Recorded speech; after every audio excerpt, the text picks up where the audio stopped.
ನಮಸ್ಕಾರ, ನೀವು ನೋಡ್ತಾ ಇದ್ದೀರಾ ನ್ಯೂಸ್ ಫಸ್ಟ್. ನಾನು ಉಷಾ. ದೇವಸ್ಥಾನಕ್ಕೆ ಹೋದರೆ ಪ್ರದಕ್ಷಿಣೆ ಹಾಕೋದು ಕಾಮನ್. ಈಗ ಧನುರ್ಮಾಸ ಬೇರೆ. ಬೆಳಬೆಳಗ್ಗೆನೇ ಹೆಣ್ಮಕ್ಳು ಎದ್ದು ಅರಳಿಕಟ್ಟೆ ಸುತ್ತಾ ಇದ್ದಾರೆ. ಇನ್ನು ಶನಿವಾರ ಬಂತಂದ್ರೆ ನವಗ್ರಹ ಸುತ್ತೋರನ್ನು ನೋಡಿರ್ತೀವಿ. ಆದರೆ ಇಲ್ಲೊಬ್ಬ ಲೇಡಿ ಇದ್ದಾರೆ. ಇವರು ಡಿಫ್ರೆಂಟ್.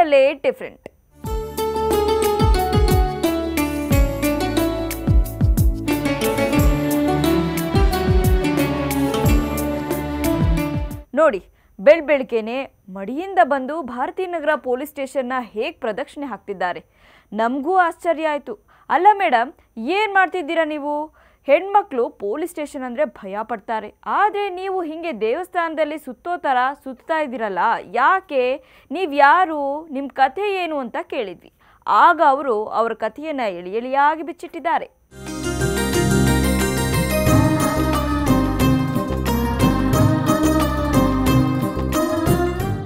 ಸಂಕಟ ಬಂದಾಗ ವೆಂಕಟರಮಣ ಅನ್ನೋ ಮಾತಿದೆ ಗೊತ್ತಾ ಏನು? ಗೊತ್ತೇ ಇರುತ್ತೆ. ನಮಗೇನಾದರೂ ಕಷ್ಟ ಬಂದರೆ ಮೊದಲು ಏನು ಮಾಡ್ತೀವಿ ಹೇಳಿ? ಮೊದಲು ಮೇಲ್ ನೋಡಿ ದೇವರೇ ಕಾಪಾಡಪ್ಪ ಅಂತ ಕೈ ಮುಗಿತೀವಿ. ಕೈ ಮುಗಿದ ತಕ್ಷಣ ಏನು ಸಮಸ್ಯೆ ಪರಿಹಾರ ಆಗೋಲ್ಲ. ಆದರೂ ನಾವು ಕೈ ಮುಗಿಯೋದು ಬಿಡೋದಿಲ್ಲ. ಆದರೆ ಈ ಮಹಿಳೆ ಭಾಗ್ಯಮ್ಮ ಮಾತ್ರ ಕಾಣದ ದೇವರಿಗಿಂತ ಕಣ್ಣೆದುರಿಗೆ ಇರೋ ದೇವರೇ ನಮಗೆ ಮುಖ್ಯ ಅಂತ ಹೇಳ್ತಿದ್ದಾರೆ. ಜೊತೆಗೆ ಸಮಸ್ಯೆ ಬಂದಾಗ ಬರೋದು ಪೊಲೀಸರು, ದೇವರಲ್ಲ, ಪೊಲೀಸರೇ ದೇವರ ರೂಪದಲ್ಲಿದ್ದಾರೆ. ಹಾಗಾಗಿ ಅವರಿಗೆ ಒಳ್ಳೇದಾಗಬೇಕು. ದೇವರು ಪೊಲೀಸರು ಇಬ್ಬರು ಒಂದೇ.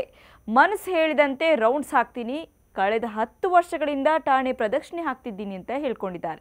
ನವಗ್ರಹ ಸುತ್ತೋ ಥರ ಪೊಲೀಸ್ ಸ್ಟೇಷನ್ ಸುತ್ತೋ ಇವರ ಮಕ್ಕಳಿಗೆ ತುಂಬ ಒಳ್ಳೇದಾಗಿದೆಯಂತೆ. 1 ರೌಂಡ್ ಪ್ರದಕ್ಷಿಣೆ ಹಾಕಿದರೆ ನನ್ನ ಕಷ್ಟಗಳೆಲ್ಲ ನಿವಾರಣೆ ಆಗುತ್ತೆ ಅಂತ ಹೇಳ್ತಾರೆ. ಒಮ್ಮೆ ಇವರ ಮಕ್ಕಳಿಗೇನೋ ಸಮಸ್ಯೆ ಬಂದಾಗ ಇದೇ ಸ್ಟೇಷನ್ ಸಿಬ್ಬಂದಿ ಅದನ್ನು ಬಗೆಹರಿಸಿದ್ರು. ಆವತ್ತಿಂದ ಆರಂಭವಾಗಿರೋ ಈ ಪ್ರದಕ್ಷಿಣೆ ಕಾರ್ಯ ಇವತ್ತಿನವರೆಗೂ ಮುಗಿದಿಲ್ಲ. ತೆಲುಗು ಭಾಷೆಯಲ್ಲಿ ಮಾತನಾಡೋ ಈ ಭಾಗ್ಯಮ್ಮ ಸ್ಟೇಷನ್ ಆವರಣದಲ್ಲಿರೋ ಗುಡಿಯಲ್ಲಿ ಪೂಜೆ ಮಾಡ್ತಾರೆ. ಜೊತೆಗೆ ಸ್ಟೇಷನ್ ಪ್ರದಕ್ಷಿಣೆಯನ್ನು ಹಾಕ್ತಾರೆ.